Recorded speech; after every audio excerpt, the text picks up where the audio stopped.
Assalamualaikum warahmatullahi wabarakatuh. Hello everyone. My name is Bagus Dewantoro, and for today I will share to you about review book title of Kidnap. And the next slide.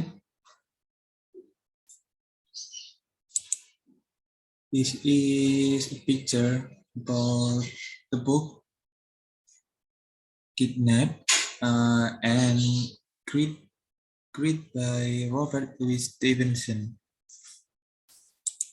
And next, I will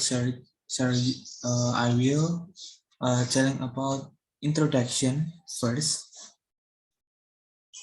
Kidnap tells the story of David Balfour, a young orphan who winds up kidnapped, placed on a ship bound for the Americas, shipwrecked on the northwestern coast of Scotland, and suspect of murder. The story marketed to boys in the 1818 has a fast-paced and exotic setting and lots of suspense and danger to go wrong. Author Robert Louis Stevenson published Kidnap in 1886, 4 years after the serialization of his awesome period novel Treasure Island. 1886 was actually a red letter year for Stevenson, as Carlos Scribner also published his series novella The Strange Case of Dr. Jekyll and Mr. Hyde, or Our Simuk Guide to That One. Both Kidnap and Dr. Jekyll and Mr. Hyde were extremely successful, both critically and financially. The next slide, still introduction.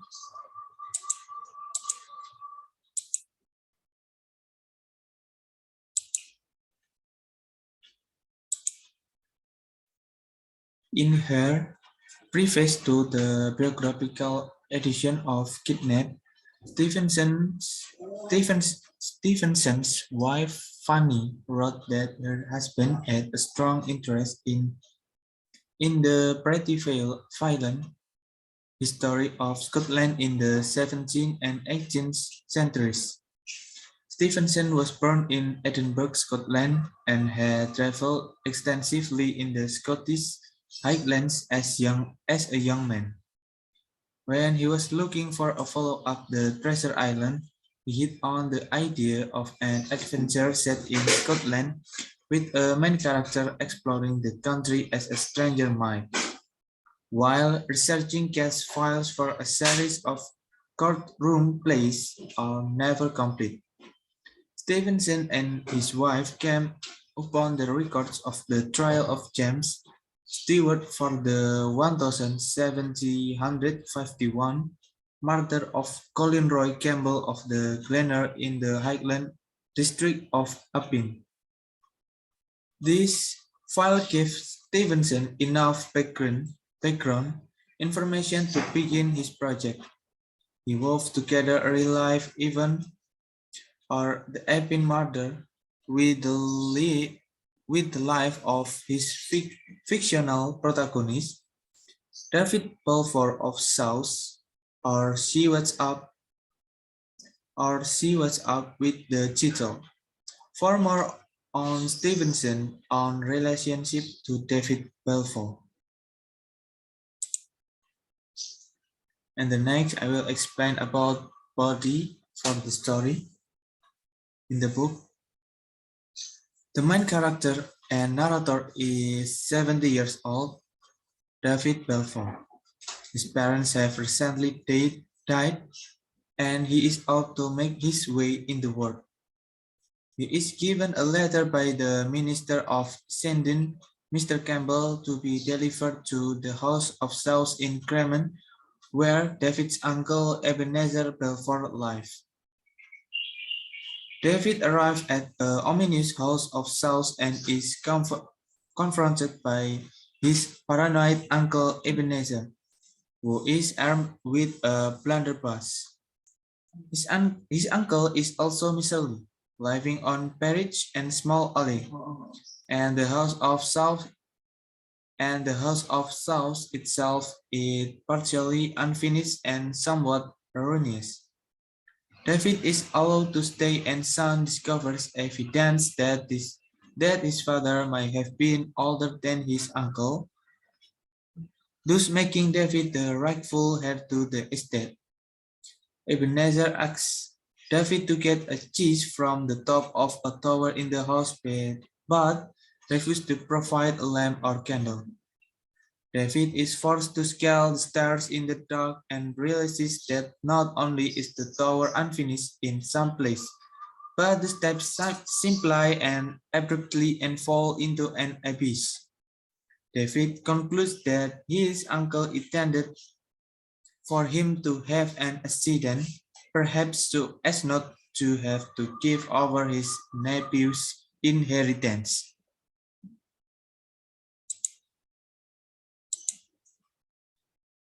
David confronts his uncle, who promised to tell David the whole story of his father the next morning. A ship's cabin boy, Ransom, arrives the next morning and tells Ebenezer that Captain Hosison of the Pre-Covenant needs to meet him to discuss business.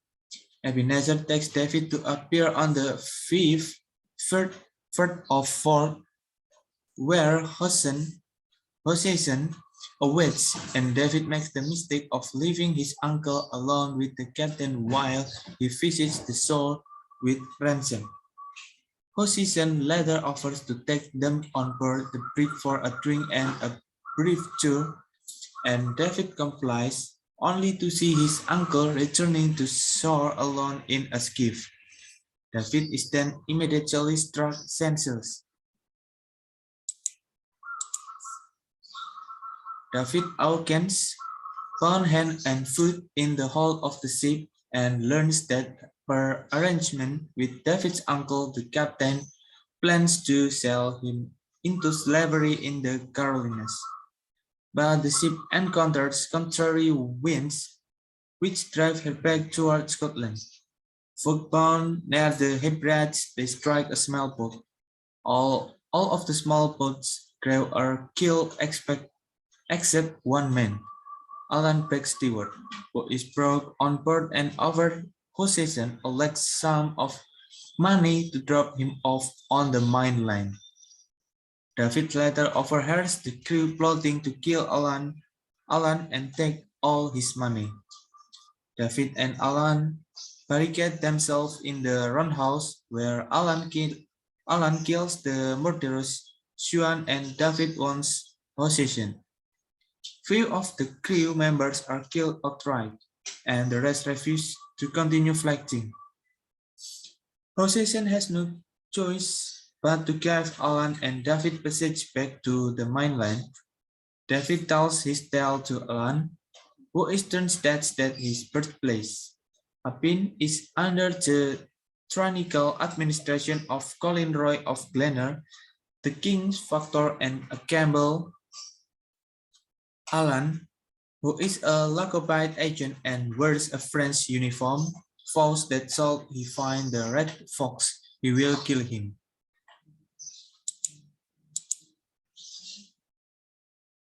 The Covenant tries to negotiate a difficult channel without a proper chart or pilot and is soon driven aground on the notorious Torrent Rocks. David and Alan are separate in the confusion, with David being washed ashore on the isle of Irate, Nermal, while Alan and the surviving crew row to safety on that same island. David spent a few days alone in the wild before getting his bearings. David learns that his new friend has survived, and David has two encounters with peculiar guides, one who attempts to stab him with a knife, and another who is blind but an excellent shot with a pistol. Davidson reaches Torsai, where he is ferried across the river. Receives further instruction from Alan, friends, Neil, Roy, Microbe, and later meets a catechist who takes the lad to the mainland. As he continues his journey, David encounters none other than the Red Fox, Colin Roy Campbell himself, who is accompanied by a lawyer, a servant, and a sheriff officer. When David stops the Campbell man to ask him for directions, a hidden sniper kills the king's head again. David is denounced as a conspirator and flees for his life, but by chance reunites with Alan. The youth believe Alan is the assassin, but Alan denies responsibility. Alan and David then begin their flight through the heather, hiding from government soldiers by day. As the track drains, David's strength is held rapidly deteriorates. By the time they are set up upon by Will Highlanders who are sentries for Clanny MacPherson, an outlaw chief in hiding, the lad is barely conscious. Alan confises Clanny to give them shelter, and David is tended by a Highland doctor. His son recovers, though in the meantime, Alan loses all of their money at cards with Clanny, only for Clanny to give it back when David practically begs for it. When David and Alan resume their flight in cold and rainy weather, David becomes ill again, and Alan carries him on his back down the burn to reach the nearest house. Fortuitously, that of a McLaren, Duncan Dew, who is both and only of the stewards and a skilled people. David is bedridden and given a doctor care, while Alan hits Nerby, visiting after dark. In one of the most humorous passages in the book, Alan confines an innkeeper's daughter from lime kilns, or named in Kidnap, but called Alison Hasty in its sequel. That David is a dying young Jacobite nobleman, despite David's objection, and she ferries them across the Firth of Forth. There,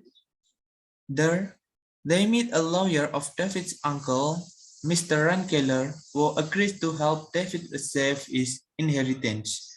Rankeller explains that David's father and uncle had once quarreled over a woman, David's mother, and the older Balfour had married here, informally giving the estate to his brother while living as an impoverished schoolteacher with his wife. This agreement had lapsed with his death.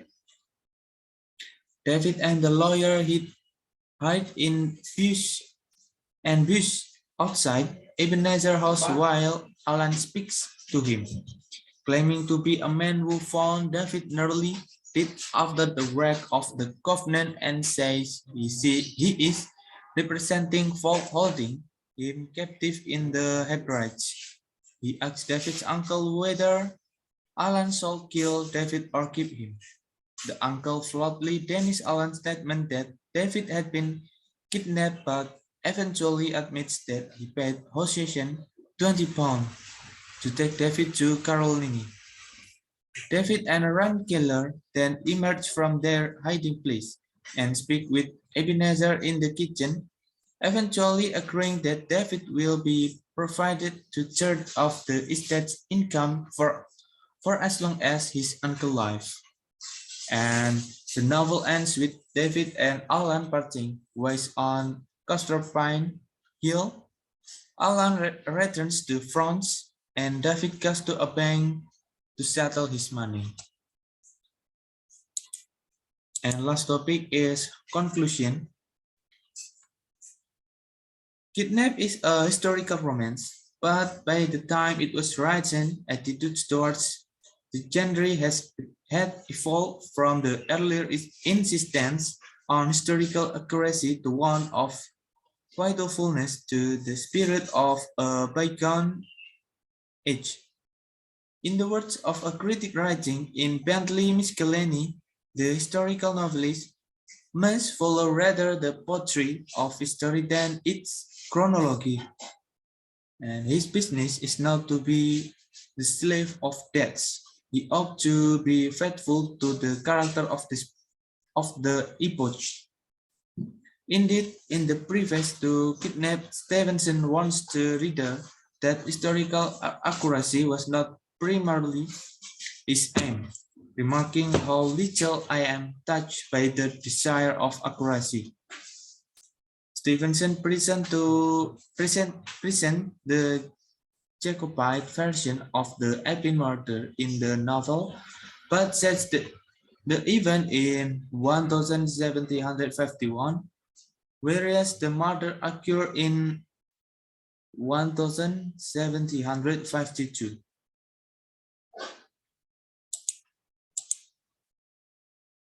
Okay, thank you so much for your attention. I'm sorry if many mistake in the presentation today. Assalamualaikum warahmatullahi wabarakatuh.